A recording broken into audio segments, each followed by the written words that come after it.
Elena had always believed that family was supposed to feel safe, warm, predictable, a place where love was freely given, and mistakes forgiven.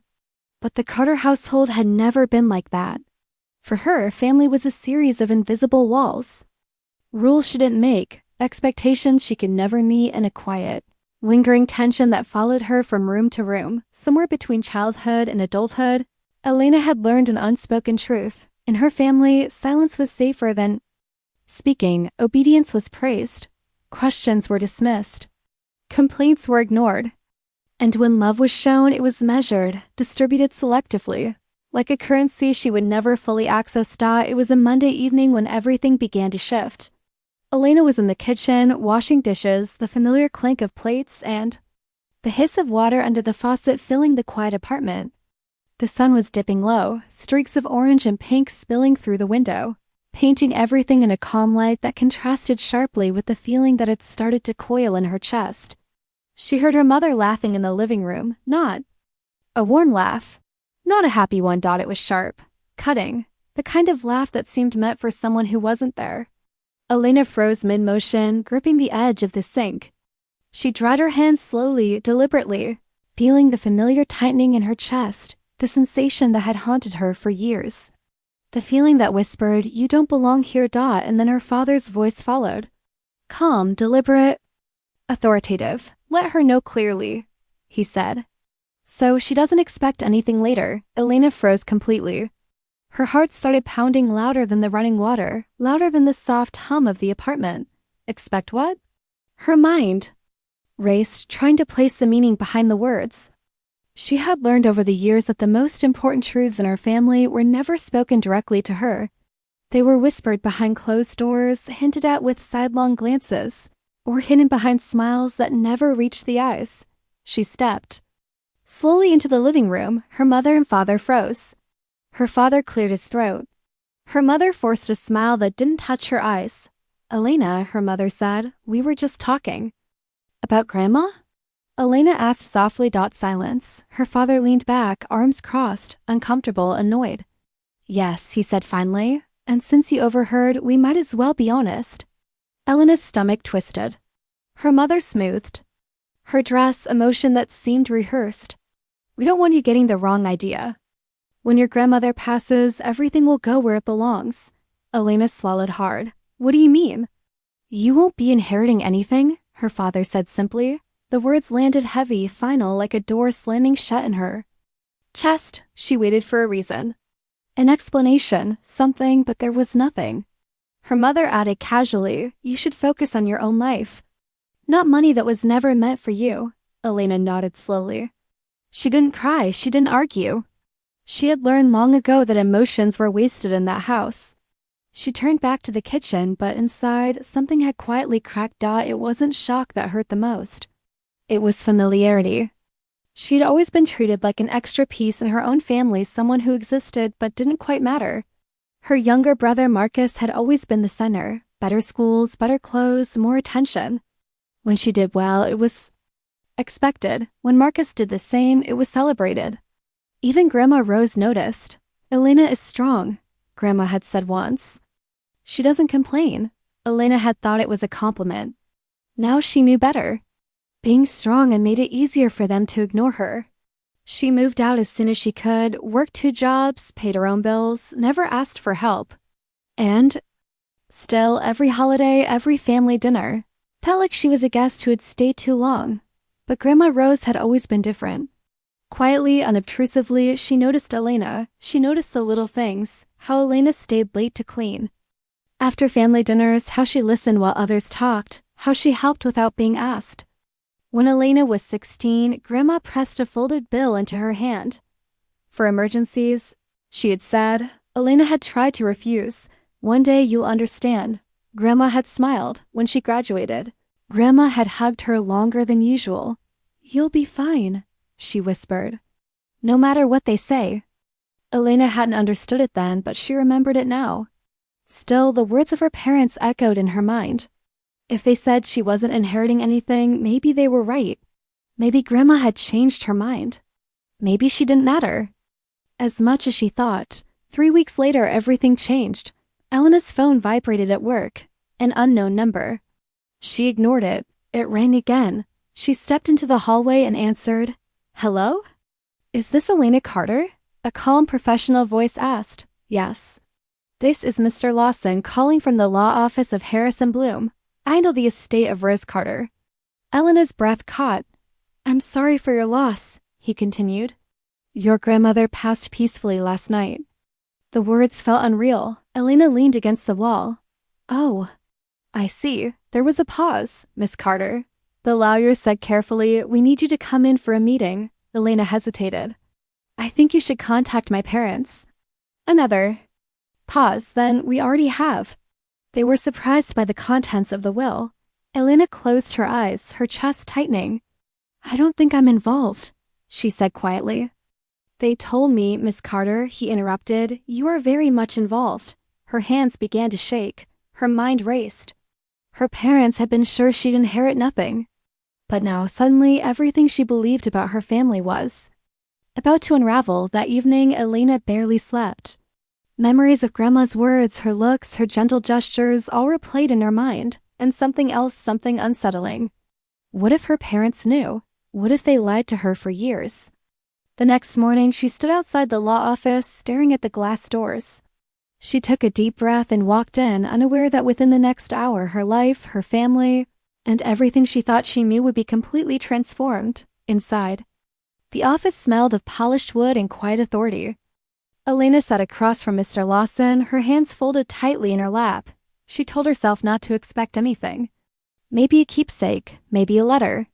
But when Mr. Lawson opened a folder and looked at her carefully, she felt her heart skip. "Your grandmother updated her will 3 years ago," he said slowly. "And she was very clear, very specific." Elena felt her pulse quicken. 3 years? She whispered. "Yes," he continued. "And according to the will, you are the primary beneficiary of Rose Carter's estate." The words seemed to echo in the room. Elena stared at him, speechless. "Primary?" She whispered again. "Yes, the main one." He confirmed that her parents, she realized, were secondary beneficiaries, with conditions they had failed to meet. The room spun slightly as the truth sank in. Grandma had not trusted them. She had trusted Elena. Mr. Lawson slid a document across the table. Properties, investments, accounts, and at the bottom, a number that made her hands tremble. $2.5 million. "They were sure you'd never see this," Mr. Lawson said. Elena felt the weight of every lie, every neglect, every moment she had ever been ignored or dismissed. And in that moment, she realized something profound. This wasn't just inheritance. This was justice. Elena stepped out of the law office into the crisp morning air, her mind still spinning. The city felt louder, sharper, as if the world had shifted while she'd been inside. She held the folder tightly, not wanting to look down at the numbers. Again, afraid that if she did, she might start trembling uncontrollably in public. But the truth had already settled in her chest. Heavy and undeniable. Her phone buzzed. "Mother." She stared at the screen, hesitating. Every instinct told her not to answer. But curiosity, that old pull she had always resisted, made her thumb hover over the green icon. She didn't press it. It rang again, and again. A message followed. "Call me immediately." Then another. "We need to talk." Elena took a slow breath and finally answered. "Elena, sweetheart." Her mother's voice was suddenly sweet, almost too sweet. "Why didn't you tell us you were meeting the lawyer?" Elena felt a flash of disbelief, almost humor. "You didn't tell me Grandma changed her will." She replied calmly. Silence on the other end. Then her father's voice, hurried, anxious. "This is a misunderstanding. We should meet." Elena leaned against her car, the wind tugging at her hair. "No," she said simply. "What do you mean, no?" Her mother snapped. "I mean," Elena said steadily, "you told me I'd inherit nothing. So there's nothing to discuss." Her mother's tone shifted. Cold, sharp. "You don't understand how these things work." Elena allowed herself a small smile. "I do now." She hung up, and for the first time, she felt an unfamiliar clarity. They weren't upset because they loved her. They were upset because they had lost control. And control, she realized, was all they had ever valued. That evening, her parents showed up at her apartment, uninvited. The doorbell echoed and Elena's heart beat faster, but not in fear. She was curious, ready, waiting. This isn't the right time, she said through the door. We raised you. Her mother called loudly. You owe us a conversation. Elena opened the door just enough to peer at them. You raised me, she said softly, but you never chose me. Her. Father's jaw tightened. You think money changes that? No, Elena replied. Truth does. She closed the door. Behind her, the faint click of the lock sounded final, decisive. Her phone buzzed. A text from Mr. Lawson. They have contacted our office. We are prepared. Elena sat on the couch, staring at the wall. She wasn't angry. She wasn't celebrating. She was realizing something far more powerful. Her parents' fear was what gave her strength. They weren't worried about what she knew. They were worried about losing the illusion of control. And this was only the beginning. 2 days later, Elena returned to the law office. This time, she wasn't shaking. She sat straighter, shoulders back, eyes focused. Mr. Lawson greeted her calmly and slid another folder across the table. There's something you need to fully understand, he said. Your grandmother didn't just leave money. She left instructions. Elena nodded. About my parents? Yes, he said. Very clear ones. Your parents were to inherit only if they fulfilled 3 conditions. Elena leaned in. First, Mr. Lawson said, they were required to maintain regular, respectful contact with you. Elena let out a quiet breath. They stopped calling me unless they needed something, she whispered. Second, he continued, they were forbidden from selling or transferring any of your grandmother's property without written approval. Elena's stomach tightened. My father sold the lake house, she said slowly. And third, Mr. Lawson said, they were required to be honest with you about the will. Elena leaned back, absorbing the weight of his words. They failed all 3. She whispered. Yes, he confirmed. Which is why they lost everything.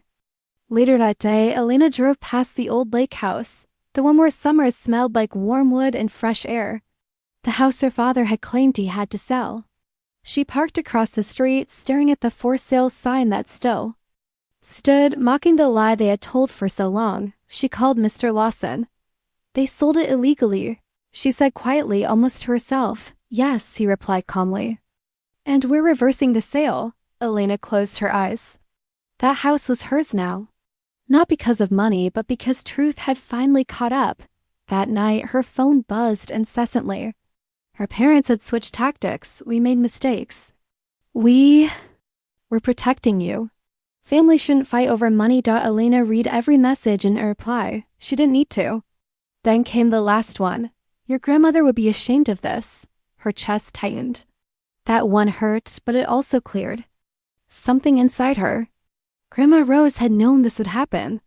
That was why she had planned ahead. That was why she had trusted her. The next morning, Mr. Lawson called again. There's one more thing, he said. Something your grandmother asked me to reveal only if your parents reacted badly. Elena's chest tightened further. What is it? Her voice trembled slightly. Your grandmother didn't just change her will, he said. She documented years of financial manipulation against her and indirectly you. Elena felt her stomach twist. Her parents had been withdrawing money, redirecting funds, claiming expenses that never existed. All documented. All signed. All traceable. They were slowly draining her, Mr. Lawson said quietly. She noticed, quietly, and she blamed herself. For not protecting you sooner. Tears filled Elena's eyes. But this time they were not only sadness. They were relief. Justice had already begun. Elena didn't rush into action. She didn't threaten. She didn't celebrate. She waited. She let the lawyers move. She let the truth gather weight. And then her parents received the notice. Frozen accounts reversed. Transfers, legal review. Her mother appeared again at her door. This time crying. Where are your parents? She sobbed. You wouldn't destroy us. Elena looked at her calmly. You destroyed yourself, she said softly. I just stopped. Protecting your lies. The door closed. And for the first time in her life, Elena felt free. A few days later, for the first time in her life, Elena felt free. Elena felt free.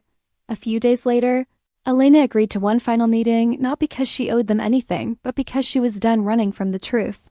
It took place in the same law office where her life had quietly changed weeks earlier. Her parents arrived together. No smiles this time, no confidence. No control. Mr. Lawson sat at the head of the table. "Elena," he said, "are you ready to proceed?" She nodded. This wasn't revenge fueled by anger. This was closure powered by clarity. Her parents looked smaller now. Her mother avoided eye contact, her father's posture rigid, defensive. Mr. Lawson spoke first. "Mr. and Mrs. Carter, your actions over the past decade have been reviewed. You violated multiple conditions of Rose Carter's will: financial misuse, emotional manipulation, and deliberate deception." Her mother interrupted, defensive. "We did what was best for the family." Elena looked at her calmly. "For your version of family," she said quietly. Silence followed. Mr. Lawson slid documents across the table: bank records, signatures, timelines. There was no arguing paper. Her father finally spoke bitterly. "We assumed Elena wouldn't question anything." That sentence changed everything. Elena felt something inside settle, not pain, not triumph, just understanding. She leaned forward. "I spent my life believing I wasn't enough," she said. "Not smart enough, not important enough, not worthy enough. You let me believe that, and when you told me I'd inherit nothing, I believed you." She looked at both of them. "But Grandma didn't. She saw what you didn't, and she trusted me more than she trusted you." Her father's face hardened. "You think money proves that?" "No," Elena replied softly. "Truth does." The final decision was read. Elena retained full control of the estate. Her parents received nothing. No punishment beyond consequence, no shouting, no drama. Just reality. As they stood to leave, her mother turned back. "Was it worth it?" she asked. "Yes," Elena said softly. "Because I finally stopped shrinking to make you comfortable." They walked out, not angry, just empty. And Elena finally could breathe. Elena stood in the quiet of her apartment after the last meeting, the weight of weeks of tension and revelation slowly lifting from her shoulders. The air felt lighter somehow, as if the city itself had recognized the truth she had always known, and finally made space for it. She walked to the window and looked out, the sun dipping low, painting the skyline in shades of gold and purple. For the first time, she felt a sense of calm, a sense of freedom. She didn't buy flashy cars. She didn't throw parties or announce her victory. That wasn't what this was about. The money, the property, the documents, they were tools, not trophies. She restored the lake house quietly, tending to it as if she were healing an old wound. The rooms once filled with neglect and the weight of lies, now echoed with care and attention. Each repair, each brush of paint was a declaration. Truth and love mattered more than control or greed. Elena began to give back quietly. She donated to causes her grandmother had cared about, organizations that helped the overlooked and underestimated, those who had never been seen or heard. Each small act felt like carrying forward Grandma Rose's quiet justice, a justice that wasn't loud or vindictive, but careful, deliberate, and unshakable. And yet, more than anything, Elena felt light. Not because she had won in the eyes of her parents, the world, or society, but because she had stopped losing herself to them. She had stopped shrinking, silencing, and bending for people who had never truly chosen her. She had reclaimed her own voice, her own worth, her own space in the world. Months later, Elena returned to the lake house again, sitting on the porch as the wind stirred gently through the trees. In her hands, she held Grandma Rose's letter. The paper worn slightly at the edges, the words familiar yet forever powerful. She read it slowly, letting each sentence sink in. Silence is not weakness, it is observation. She smiled softly. Grandma hadn't just given her money. She hadn't just left her a house or an estate. She had given Elena something far greater, clarity. A gift of truth, of self-belief, and the knowledge that being overlooked didn't make her small or unworthy. Elena reflected on the years of being treated as the extra one, the long nights of doubt, the holidays spent feeling invisible, the quiet resilience that had been her constant companion. And she realized something profound. Life wasn't about proving people wrong. It was about seeing yourself clearly, trusting your instincts, and living in alignment with what you knew to be true. The people who had ignored her value, who libido you alternativas, living in alignment with what you knew to be true. The people who had ignored her value, underestimated her, or tried to control her had done so not because she was unworthy, but because they feared what would happen when she finally recognized her own power. And that recognition, her quiet, unwavering strength, was the truest inheritance of all. Some betrayals are loud. Others are quiet, creeping in over years through neglect, favoritism, and silence. They wear you down, convince you that your worth is smaller than it is. But justice doesn't always arrive as revenge or punishment. Sometimes justice comes as freedom. Elena leaned back, the sun dipping lower, painting the lake house in a warm glow. She didn't need approval, validation, or recognition. She had learned the most important lesson of all, that silence, observation, and patience were not weaknesses. They were her allies. She closed her eyes and let herself feel fully, without restraint, without fear. For the first time, she was living for herself and not for anyone else's expectations. And in that freedom and that truth, she finally understood everything her grandmother had tried to teach her. Life could be unfair. People could be cruel, manipulative, or indifferent. But when you stayed true to yourself, observed quietly, and held on to your integrity, the universe had a way of balancing the scales. Elena smiled, knowing she had finally stopped running from the truth and in doing so, had discovered her greatest inheritance, herself. If you enjoyed this story, don't forget to like this video. Subscribe to the channel for more dramatic, emotional, and suspenseful stories, and click the bell to never miss an update. You can also check out our other videos on betrayal, revenge, and unexpected inheritances. They're full of twists that will keep you hooked until the very end.